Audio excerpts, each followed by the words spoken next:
Getting back to the Bolshevik Revolution, one of the ironies of it is that both Lenin and Trotsky were in exile, one in Germany, one in the United States. Tell us about who helped them get where they were going to make sure that revolution was pulled off. Well, let me summarize about 4 chapters into 4 minutes. Trotsky was in New York. He left New York and went to Canada on his way to the revolution. He had $10,000 in gold on him. He was financed out of New York. There's no question about that. The British took him off the ship in Halifax, Canada. They knew who he was. They knew who Trotsky was. They knew he was going to start a revolution in Russia. Instructions from London came to put Trotsky back on the boat with his party and allow them to go forward. So there is no question that Woodrow Wilson, who issued the passport for Trotsky, and the New York financiers who financed Trotsky, and the British Foreign Office allowed Trotsky to perform his part in the revolution. Now over in Switzerland you get Lenin, who was in exile. He went through Germany in the famous sealed train by permission and with the encouragement of the German General Staff. And yet Germany and Britain were supposedly fighting each other. And you get them both moving these 2 key revolutionaries into place inside Russia. And then, of course, the rest is history. They created the revolution. They needed assistance from the West, and they got assistance from Germany, from Britain, and from the United States. Just tell us all over again why. Why? Just tell you won't it again. find this in the textbooks. Why is to bring about, I suspect, a plan to control world society in which you and I won't find the freedoms to believe and think and do as we believe. Hello everyone, that was a clip from the famous Professor Anthony Sutton. Famous in conspiracy circles anyway, for his claim that Wall Street bankers and the wider Anglo-American establishment funded the Russian Revolution. I don't think the controversy of this claim can be overstated. Accepted history has the Western powers doing everything they can to keep the communists out and keep Russia in the war.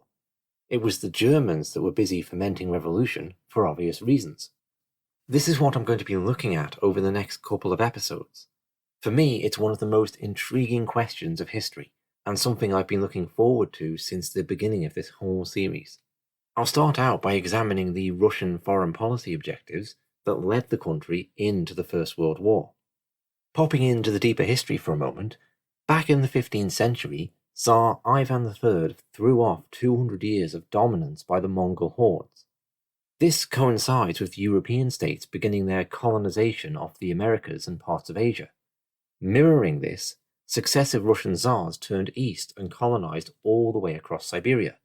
By the late 18th century, they had established colonies as far away as Alaska. At the beginning of that century, the famous Peter the Great fought the Great Northern War against the Swedish Empire, the major regional power of that time. This war raged on for just over 20 years, concluding with Russian victory signalling her ascent to become a major European power. Tsar Peter achieved his geostrategic objective of capturing land around the Gulf of Finland. That's the sea between Finland and modern-day Estonia and Russia. This is where he had his capital city of St. Petersburg constructed. Why was this a geostrategic objective? Well, because in spite of being the largest country in the world, for much of her history Russia has been effectively landlocked. The port at St. Petersburg does freeze for part of the year, but its acquisition represented a vast improvement in Russian access to the sea. Through war with the Turkish Ottoman Empire, Peter the Great tried and failed to capture ports on the Black Sea. That's the sea at the eastern end of the Mediterranean, in between Turkey and Ukraine today. Where Peter failed, Catherine the Great succeeded half a century later, incorporating the Crimean Peninsula into Russia. At this time, Russia, along with Prussia and Austria, split up and incorporated Poland, with the country disappearing until after the First World War. A further unlikely misfortune Russia suffers from is that when she does get access to these ports, they are both situated behind strategic choke points. To reach the North Sea from St. Petersburg, ships must traverse the narrow passage between Denmark and Sweden, and to exit the Black Sea, they must travel through the even narrower Turkish Straits. It's the latter of these that is pivotal to Russian entry into World War I.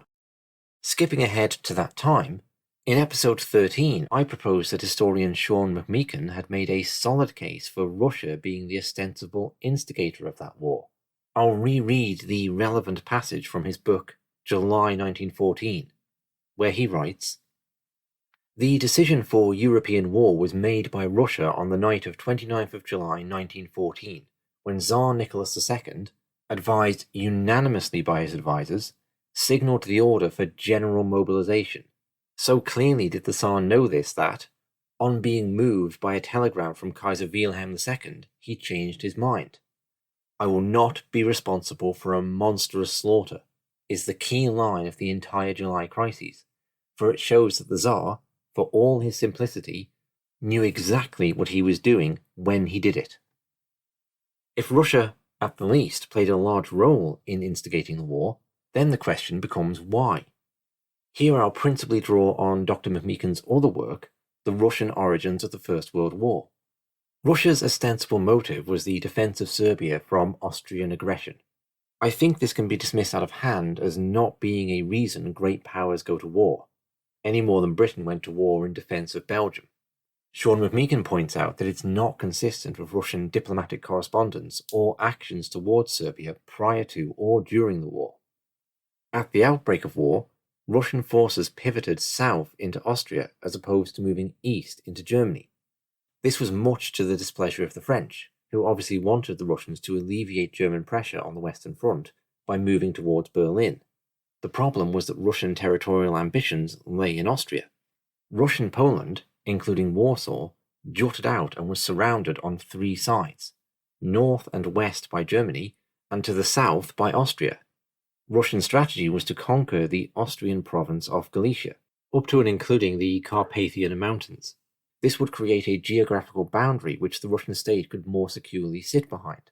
This comes from the fact that the land between Central Europe and Russia is largely a flat open plain, hence Napoleon had been able to march his armies all the way to Moscow. It's another geostrategic weakness Russia suffers from. This was exacerbated by the advent of the railway, with the Russian government reluctant to develop railways in Poland for fear they could be captured and used to transport enemy troops to the east. In spite of suffering massive losses against the Germans in the early months of the war, due to the slow mobilization of the Austrian army, Russia was able to take the territory it sought quickly. The major Russian objective, however, lay in capturing the Turkish Straits. These consist of two narrow passages, the Dardanelles and the Bosporus. In the context of the war, they're often referred to as Gallipoli, as that's where the major battle ended up being fought, or this can be referred to as the Russian objective to capture Constantinople, modern-day Istanbul. For simplicity's sake, I'll predominantly refer to them as the Turkish Straits. Whatever they're called, access to them was absolutely essential to the developing Russian economy, with around half of Russia's expanding export trade moving through them. In 1912, the Turkish government had briefly closed them during the Italian-Turkish War. That's the one that led to Italy capturing Libya. This cost Russia 1/3 of its total Black Sea trade for that year, around £4 billion in today's money. Russia also depended on access to the straits for imports, with heavy industry in Ukraine grinding to a halt whenever they closed. There was also a military consideration. Under the 1878 Treaty of Berlin, more on this in a moment, Russia was not allowed to move warships through the straits in either direction. This meant that she was unable to send her Black Sea fleet to aid in the war with Japan, a factor in her loss. It also meant that whilst the Ottoman Empire was free to build up a strong navy by purchasing ships, Russia could not anchor any ships she purchased in the Black Sea. She would have to build her own or go without. Quite simply, closing the straits could cause Russia's rapid economic development to falter and for her to lose her great power status. By 1914, the situation was coming to a crunch point. The Ottomans had 5 dreadnoughts on order. By June, 2 of them were ready to sail, and the Russians knew that as soon as they crossed into the Black Sea, the Turks would be totally dominant there.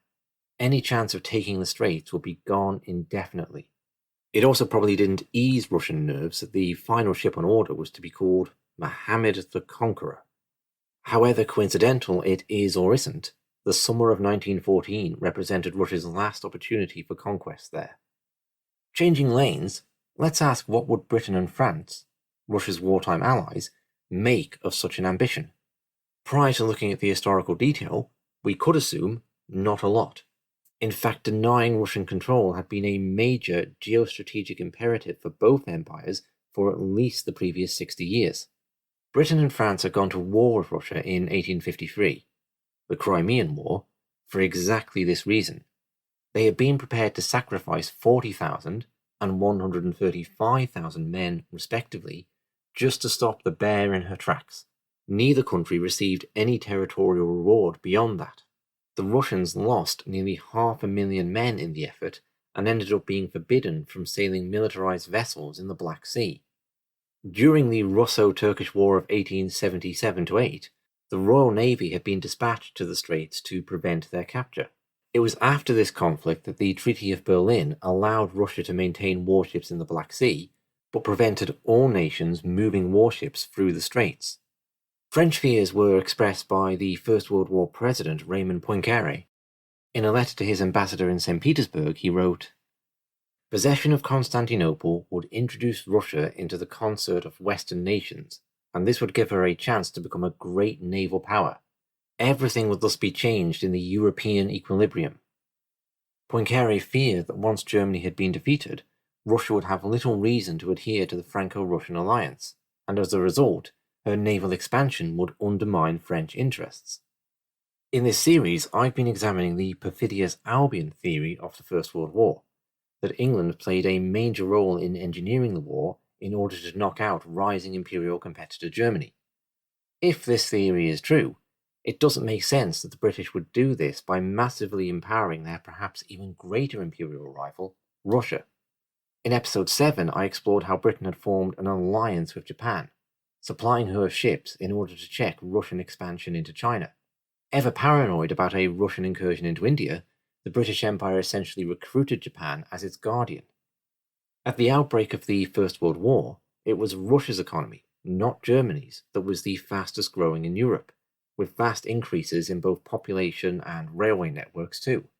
The Russian Empire is reckoned to have expanded at a rate of 20 miles a day since the time of Peter the Great, and threatened British interests both in India and the Middle East. Yet in the years running up to the war, Britain did an about-face, and suddenly warmed to the idea of Russian control of the Turkish Straits, allowing her to become a great naval power. Foreign Secretary Edward Grey essentially enacted a revolutionary shift in British foreign policy towards Russia. At the Anglo-Russian Convention of 1907, the two countries came to an agreement to divide Iran into spheres of influence, where, roughly speaking, Britain would get the south of the country and Russia the north. Agreements were also reached around Afghanistan and Tibet. This was done with the aim of settling Asian disputes, so full attention could be given to Europe and Germany. Edward Grey commented that, "If Asiatic things are settled favourably, the Russians will not have any trouble with us about entrance to the Black Sea. The old policy of closing the straits against her and throwing her weight against her at any conference of the powers will be abandoned." The Russians seemed to believe all this to be genuine, with Foreign Minister Sergei Sazarov optimistically saying, "The English, in pursuit of political aims of vital importance in Europe, will abandon, in case of necessity, certain interests in Asia simply in order to maintain the convention with us which is so important for them." Edward Grey proposed opening the straits to all warships, the most he could offer without inciting members of his own party. When war broke out, he accepted the Russian seizure of Constantinople and the Straits as legitimate war aims. With the outbreak of war, the British followed a Russian demand to not send the two warships I mentioned to the Ottoman Empire. They were withheld by Winston Churchill for use in the British Navy. The Ottomans were not at that time at war with the Allies, so in making the request, Russian intentions were clear. They were made clearer still by the secret mobilization of the Russian army on the Ottoman frontier as early as July 27, 1914. Why did British foreign policy change?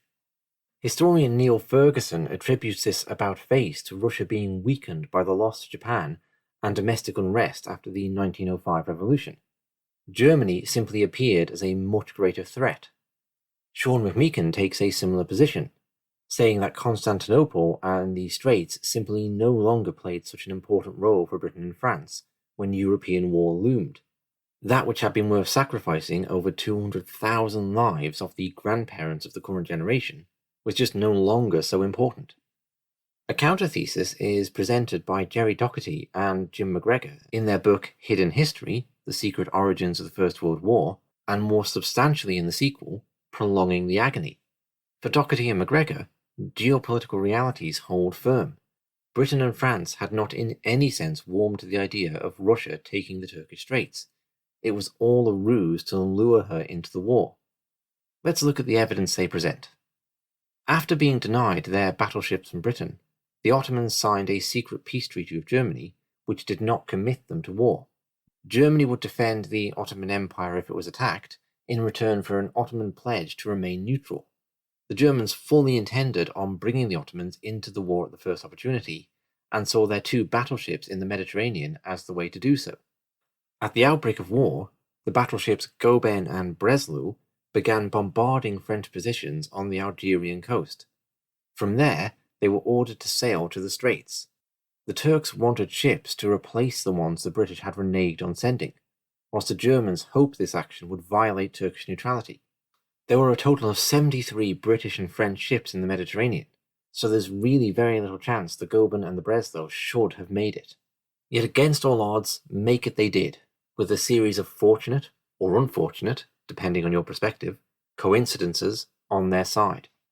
These coincidences are what Doherty and McGregor highlight as being beyond suspicious, claiming the British and French fully wanted the German ships to reach their destination, so Russia would not be able to take the Straits.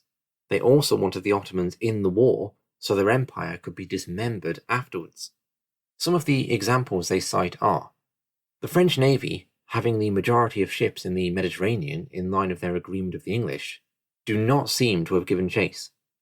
The German battleships entered the narrow strait between Italy and Sicily in order to recoal. The British Navy were ordered not to pursue as to not violate neutral Italy's territorial waters. Fair enough, maybe, but this restriction was rescinded as soon as the moment had passed. A bizarre and false report was sent to the British Mediterranean Fleet that Austria had declared war, and containing her substantial fleet in the region was now the priority.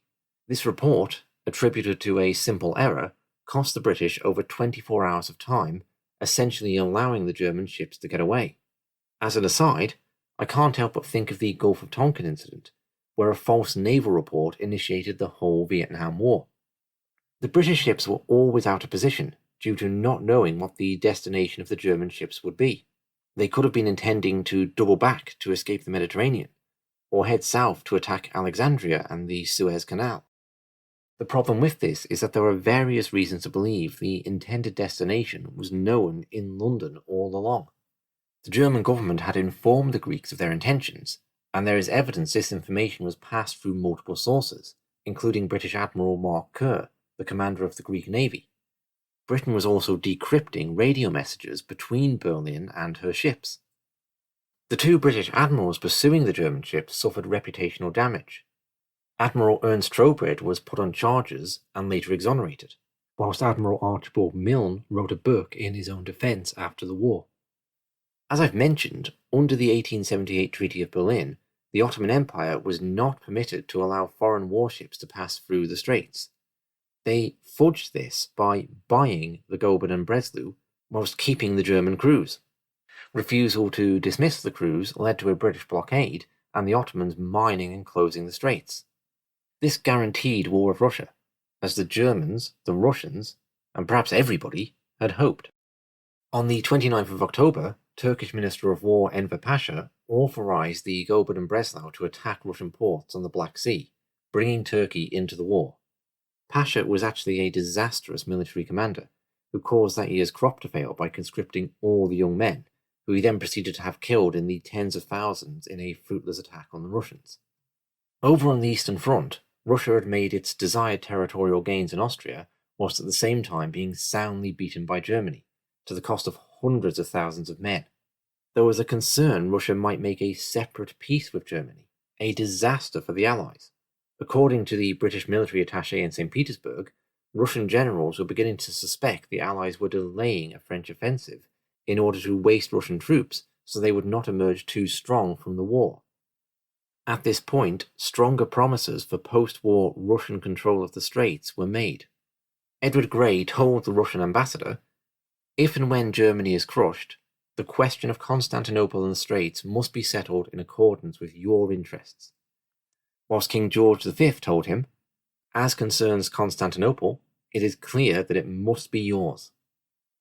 Upon being shown the transcript of this conversation, Tsar Nicholas pronounced it to be wonderful.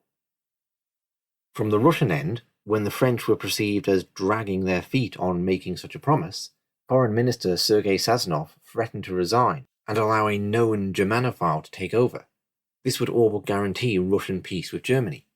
It's around this time Winston Churchill proposes the campaign to take the Dardanelles, the exterior choke point of the Turkish Straits.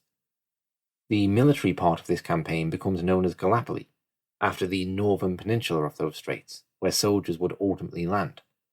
It ended up being one of the most disastrous campaigns in British military history, with 56,000 Allied soldiers being killed for absolutely no gain whatsoever. I'm going to play some clips from the historian Robin Pryor. Doherty and McGregor referenced Dr. Pryor's book, Gallipoli, The End of the Myth, as it is a highly critical account of the feasibility of the campaign. They differ, however, in their reasons as for why it was such a disaster. Let's first listen to Dr. Pryor's explanation of the motivation for this venture. The dilemma, as the British government saw it anyway, was that trench lines had now been solidified from the English Channel to neutral Switzerland, and several attempts had been made to break those trench lines by the French and the British, and they'd failed. They'd failed with some slaughter. And one of the people who witnessed that slaughter was Winston Churchill, the First Lord of the Admiralty, the civilian head of the Navy in Britain. And he thought there must be a way of bringing the enormous preponderance of sea power that Britain possessed to affect the result of the war.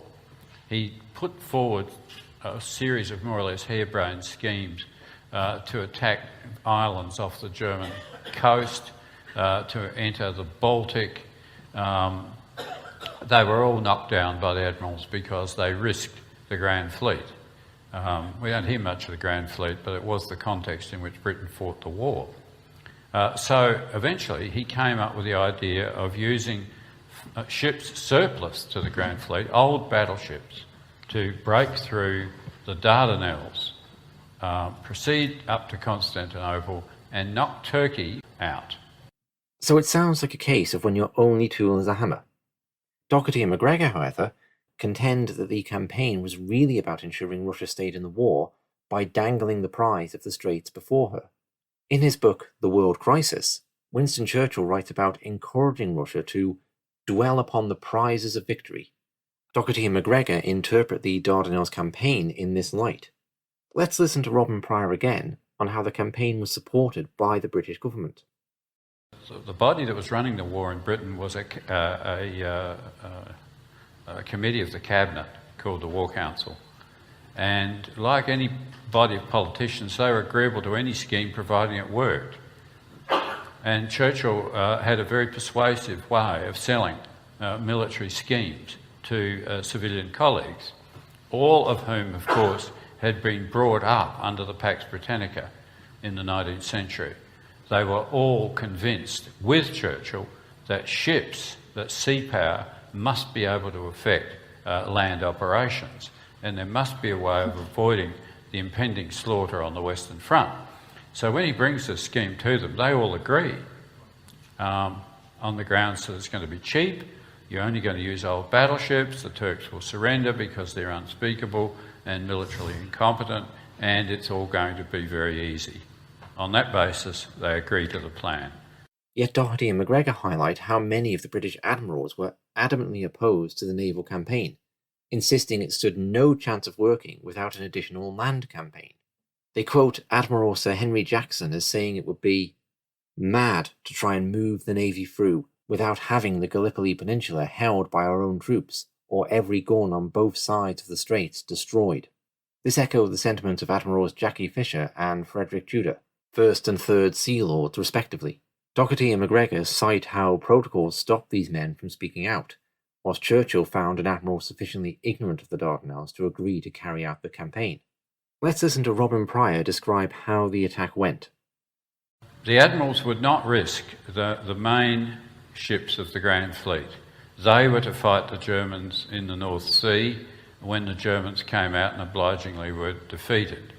The fact was that the Germans hardly ever came out during the First World War, only briefly anyway.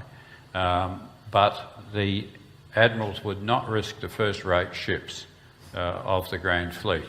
Britain had about 30 or 40 more battleships, surplus to requirements, never to be used against modern German ships.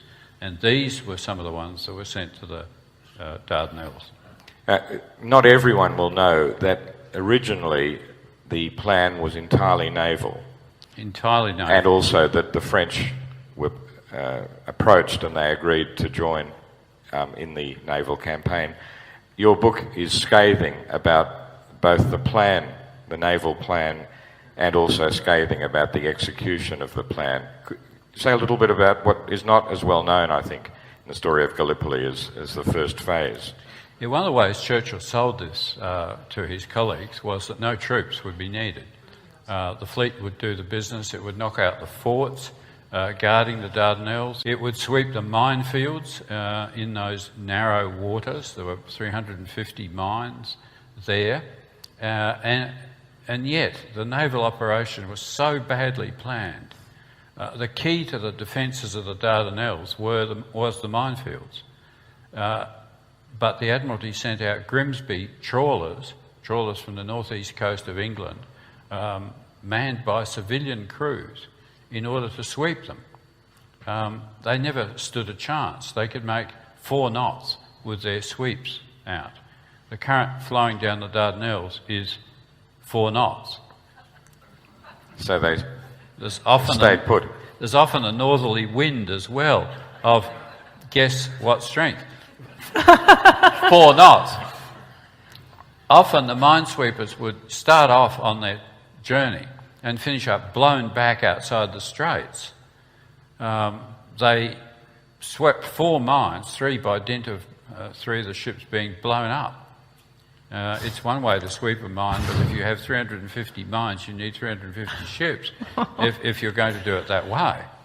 The other problem was with the old battleships. The guns were very worn. These were built in the 1890s, more or less, and the barrels of the guns are worn.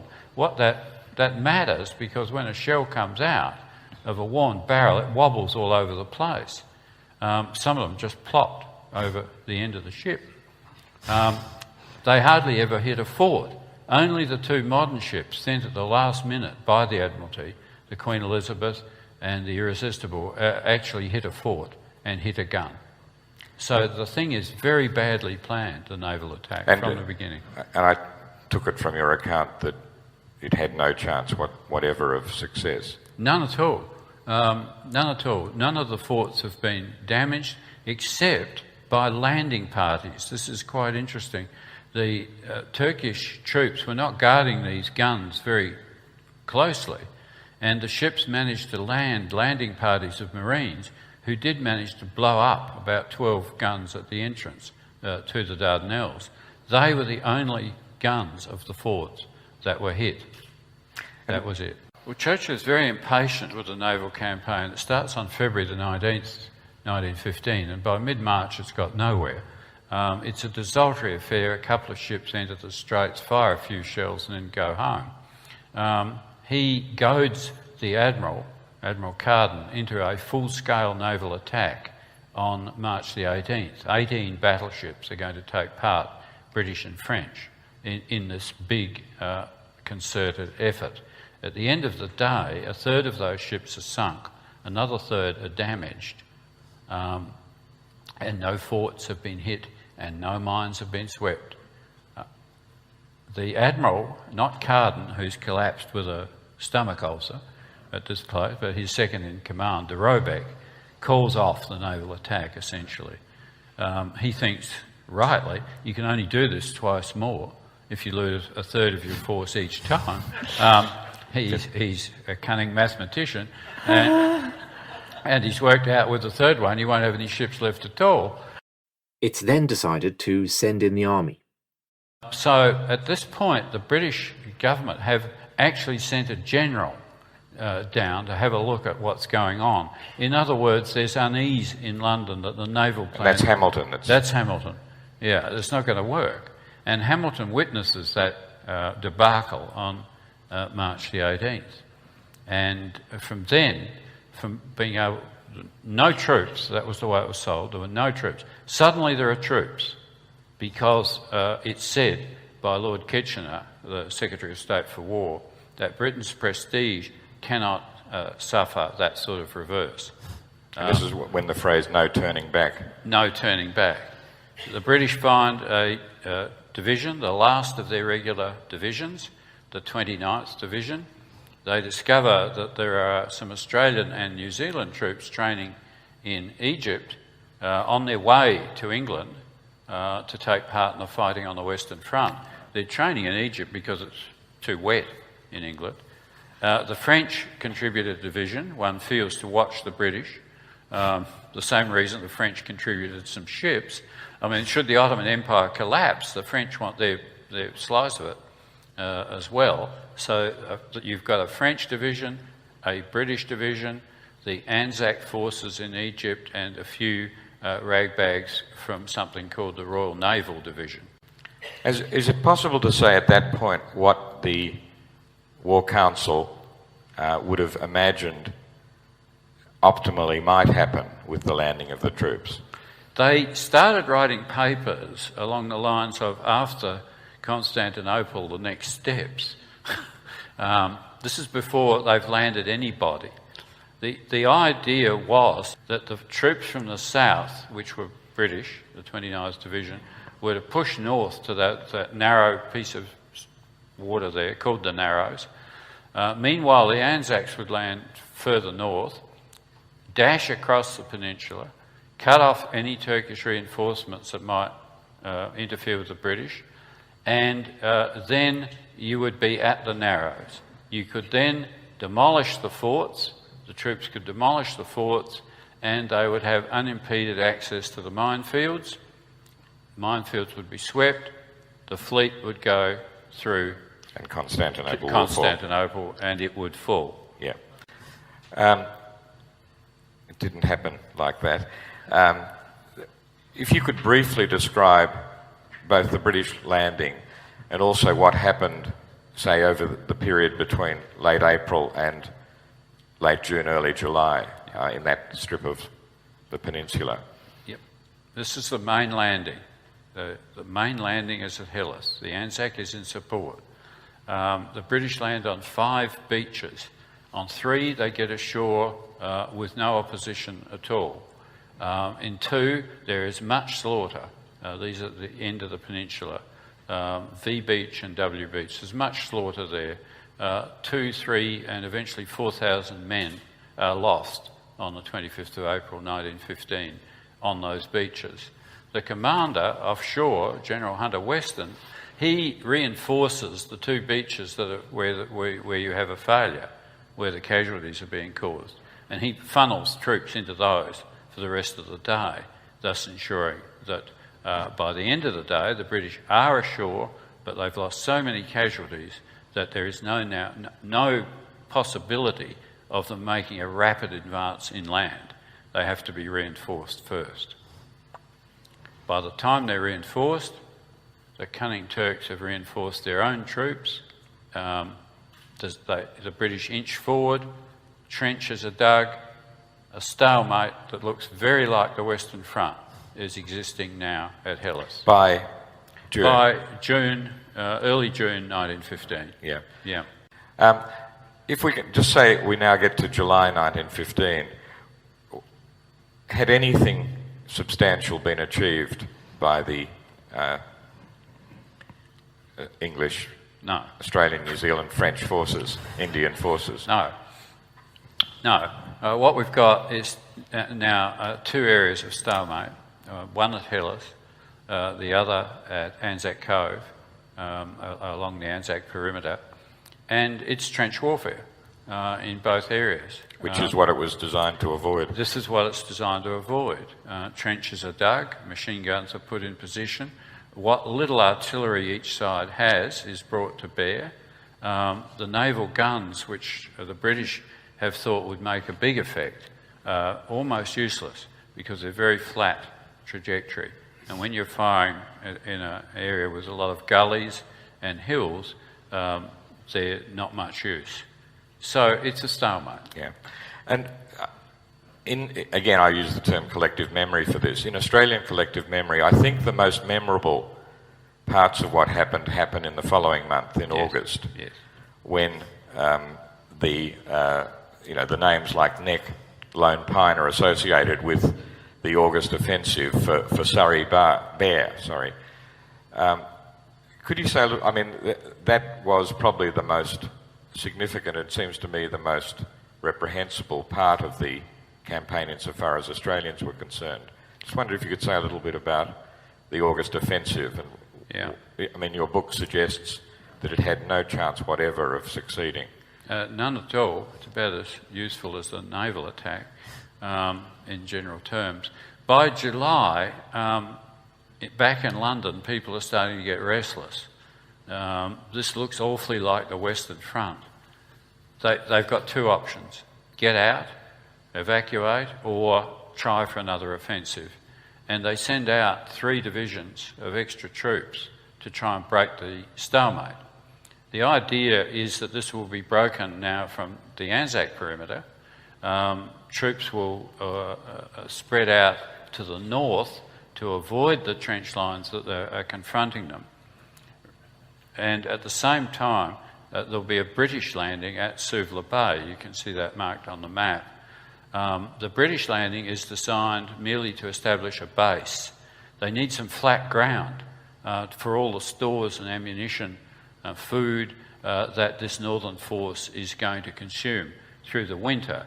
The idea of a quick dash to Constantinople is now gone, but what they're thinking is that if they can gain some ground, hang on to the spring of 1916, then that might be the time to get through to Constantinople. So you have 2 operations, close to each other but unrelated.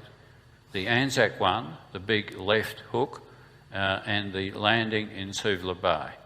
One of the things that amazed me about, again, reading your book, was that Charles Bean, normally the most sober and realistic of historian, still writes in the official history that if Surrey Bear had been taken, not only would Constantinople fall, but the war might have been turned in the favour of the Allies.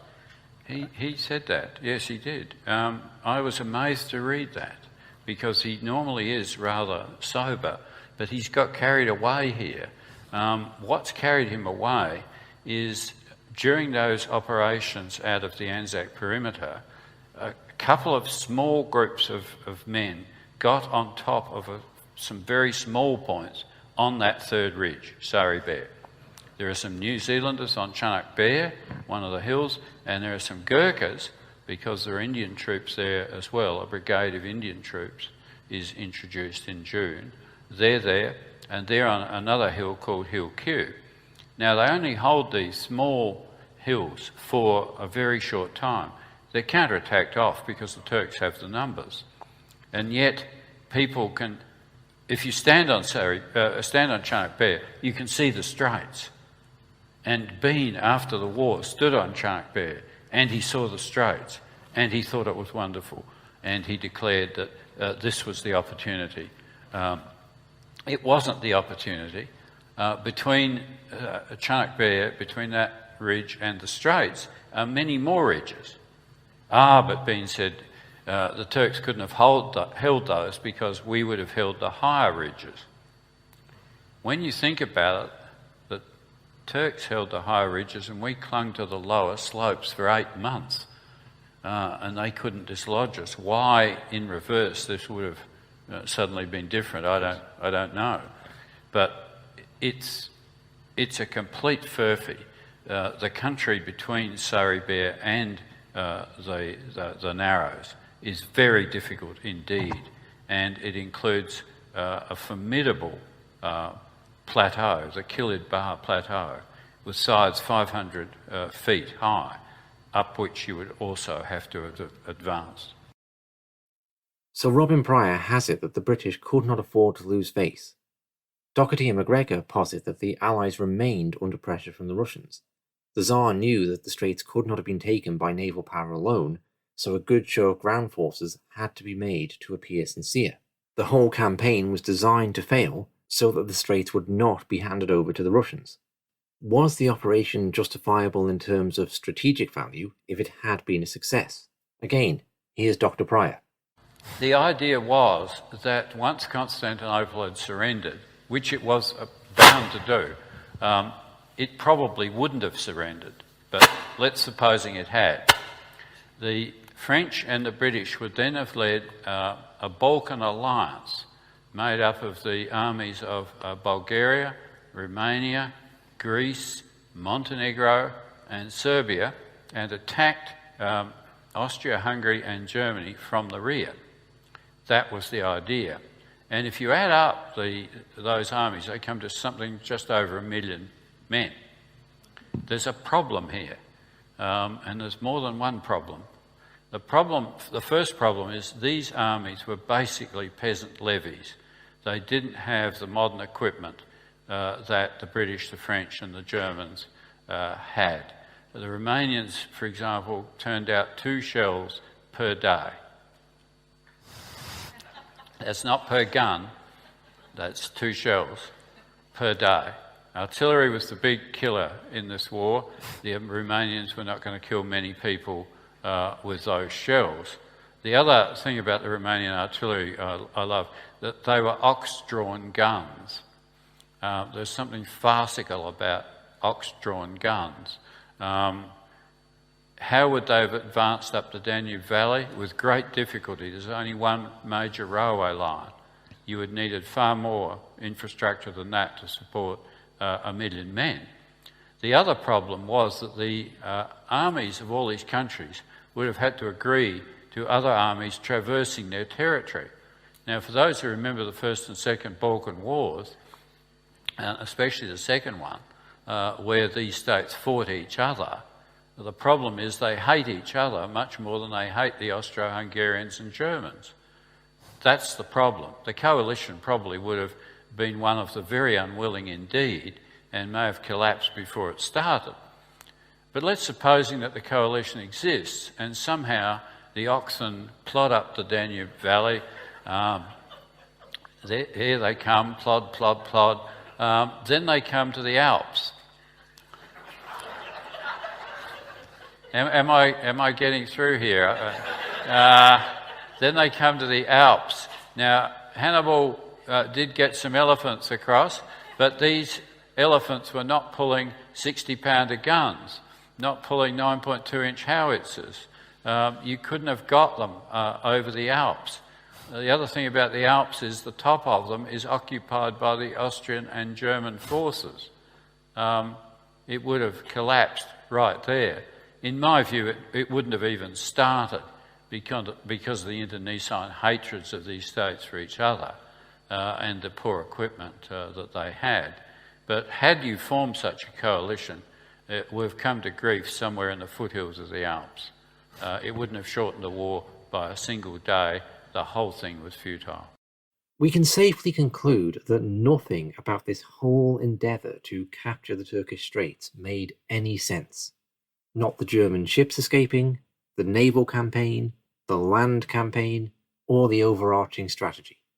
This is unless, of course, the intention was not what was presented, and it was actually a grand act of theatre to keep the Russians in the war whilst denying them the Straits. I'm not sure I can prove this is the case, but it does make sense of everything. I could draw a comparison to the Boer War, which we looked at in episode 11. The British did not intend to kill thousands of women and children in concentration camps, but they did, and this had the rather fortunate consequence of forcing a Boer surrender.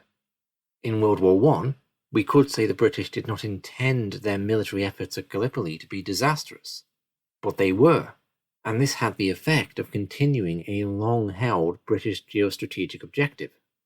How fortunate Of course, none of this makes any sense if the Russians stay the course of the war and sit victorious at the negotiating table when the Ottoman Empire is carved up between the Allies. They could have demanded their share of the spoils. Is it more than coincidence, then, that the Russian Revolution prevented this? I'll play one further clip, this one of historian Ralph Rako. He's telling a story about Alexander Kerensky, the Russian revolutionary who led the provisional government of the short-lived Russian Republic. This is until it was overthrown by Vladimir Lenin and the Bolsheviks in the famous October Revolution. Kerensky explains the importance the Straits held in the Russian mind. By the way, these are the secret treaties of 1915, where the Entente powers, in the classical imperialist manner, divide up the spoils that will come to them once the war is over. The Russians, for instance, are to gain Constantinople and the Straits, which means control of the Balkans and the Eastern Mediterranean.